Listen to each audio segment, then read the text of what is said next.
আমার মেয়ে অনেক অসুস্থ ছিল। অনেক বমি করত। প্রায় দিনে ২০ থেকে ২৫ বারও হচ্ছিল বমি করত। আমি অন্য হসপিটালে ছিলাম। ওইখানে এসে একজন ডাক্তারের আন্ডারে ছিলাম। তো উনার আন্ডার থেকে আমাকে ডাক্তার শাওলি ম্যাডামের আন্ডারে দেওয়া হয়েছিল। তখন আমার মেয়ের খুব খারাপ অবস্থা ছিল। মানে ধরতে গেলে নাই ছিল। তারপরে ম্যাডামের আন্ডারে থেকে আল্লাহর রহমতে কিছুটা একটু ইমপ্রুভমেন্ট হইছে। তখন তো সপ্তাহে বমি প্রত্যেক দিনই ২০ থেকে ২৫ বার বমি করত। ম্যাডামের আন্ডারে থেকে ওইটা একটু কমে আসছিল, কিন্তু মাসে, মাসে আমাদের ভর্তি হওয়া লাগতো। তো ওইখান থেকে ম্যাডাম আমাদের সাজেস্ট করে নিউরোজেন হেলথ কেয়ারে এসে যে জেনেটিক একটা টেস্ট করাতে বলছে। শিশুটি যখন তার সমস্যাগুলো নিয়ে আমাদের কাছে আসে এবং হাসপাতালে ভর্তি হয়, ওই সময় আসলে তার অবস্থাটি খুবই খারাপ ছিল। তার ঘাড় শক্ত ছিল না এবং তার মুখে কোনো সোশ্যাল স্মাইল ছিল না এবং সে বসতে পারছিল না, একদমই নেতিয়ে গিয়েছিল। আমরা শিশুটিকে রিসিভ করার সাথে সাথে তার যে একিউট ক্রাইসিস ম্যানেজমেন্ট সেটি শুরু করি এবং সাথে আমরা তাকে কিছু ইনভেস্টিগেশন করতে দিই, কারণ আমরা সাসপেক্ট করছিলাম তার সমস্ত লক্ষণ অনুযায়ী যে এটি কোনো নিউরোমেটাবলিক ডিসঅর্ডার হতে পারে। এই অনুযায়ী আমরা কিছু পরীক্ষা নিরীক্ষা করি, যেমন বেসিক নিউরোমেটাবলিক স্ক্রিনিং এবং তার টিএমএস, এমআরআই ব্রেইন এবং এমআরএস। এবং সেই রিপোর্টগুলো আসার পরে আমরা লক্ষণগুলো মিলিয়ে এবং রিপোর্টগুলো অনুযায়ী আমরা বুঝতে পারি যে এটি কোনো ধরনের নিউরোমেটাবলিক ডিসঅর্ডার।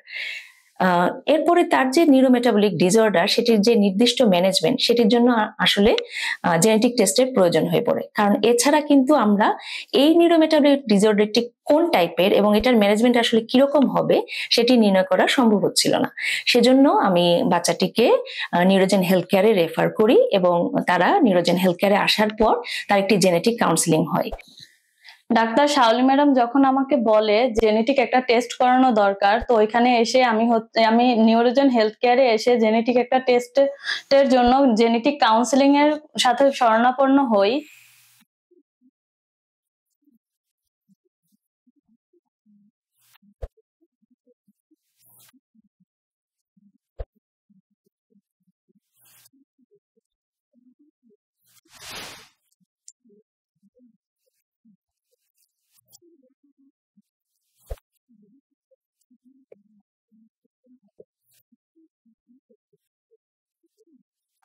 আমি জেনেটিক কাউন্সিলং করে আমার মেয়ের স্যাম্পলটা আমি জমা দেই, আর তখনই বুঝতে পারি যে জেনেটিক টেস্টের গুরুত্বটা কতটুকু।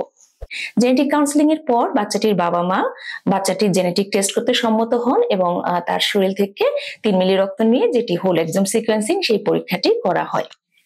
শিশুটির হোল এক্সোম সিকোয়েন্সিং টেস্টের জন্য রক্ত নেওয়ার পরে বাচ্চাটিকে আমরা হাসপাতাল থেকে যখন ডিসচার্জ দেই, তাকে কিছু বেসিক ট্রিটমেন্ট সহ সেই ডিসচার্জটি দেওয়া হয় এবং সেই হোল এক্সোম সিকোয়েন্সিং এর রিপোর্টটি আসার আগ পর্যন্ত সেই ট্রিটমেন্টে থাকে।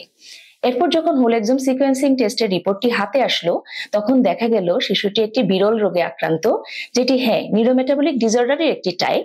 এটাকে বলা হয় মিথাইল মেলোনিক অ্যাসিডিউরিয়া, যেটি অর্গানিক অ্যাসিডেমিয়া নামক একটি নিউরোমেটাবলিক ডিসঅর্ডারের টাইপ। সেই মিথাইল মেলোনিক অ্যাসিডিউরিয়া এটির আবার দুইটি ধরন আছে। একটি ভিটামিন বি12 ইনজেকশনে রেসপন্স করে, আরেকটি ভিটামিন বি12 ইনজেকশনে রেসপন্স করে না। জেনেটিক টেস্টের মাধ্যমে আমরা কনফার্ম করতে পারি যে শিশুটির যে ধরনের মিথাইল মেলোনিক অ্যাসিডিউরিয়া, সেটি আসলে ইনজেকশন ভিটামিন বি12 দিয়ে ট্রিটমেন্ট করা সম্ভব। সেই অনুযায়ী তাকে ইনজেকশন ভিটামিন বি12 দেওয়া হয় এবং একটি প্রেসক্রিপশন তৈরি করে দেওয়া হয়, সাথে অন্যান্য ওষুধ সহ এবং থেরাপি সহ। এবং যেহেতু একটি অর্গানিক অ্যাসিডেমিয়া, এটিতে কিছু প্রোটিন রেস্ট্রিকশনের দরকার হয়। সেজন্য আমাদের নিউট্রিশনিস্ট তার জন্য একটি লো প্রোটিন ডায়েটের ফর্মুলাও তৈরি করে দেন। আজকে যে শিশুটিকে নিয়ে কথা হচ্ছে, সে একটি মেটাবলিক ডিসঅর্ডার মিথাইল মেলোনিক অ্যাসিডিউরিয়া তে ভুগছে।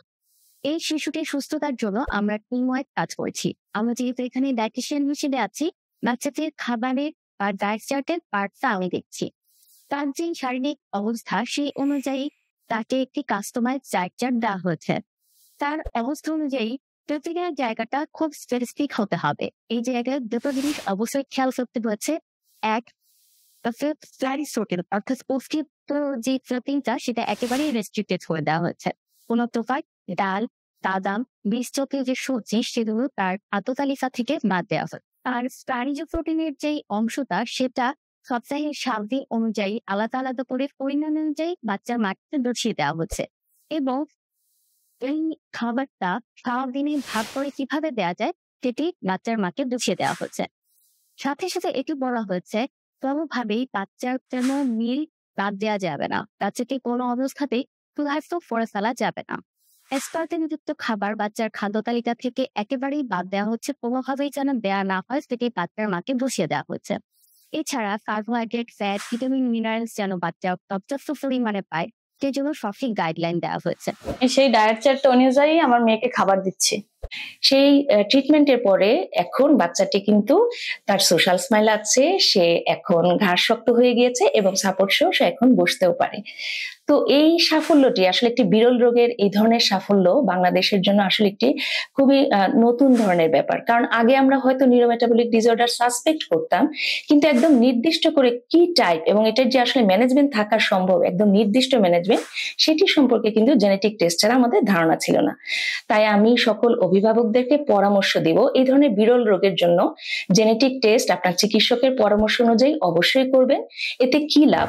লাভ হচ্ছে যদি নির্দিষ্ট ট্রিটমেন্ট থাকে সেটি বাচ্চাটিকে দেওয়া সম্ভব হবে, তার ভবিষ্যৎ প্রগনোসিস বোঝা সম্ভব হবে, এবং শুধু তাই নয়, পরবর্তী বাচ্চার ক্ষেত্রে যদি এই রোগটি হওয়ার সম্ভাবনা থাকে সেটিও কিন্তু জেনেটিক টেস্টের মাধ্যমে নির্ণয় করা সম্ভব।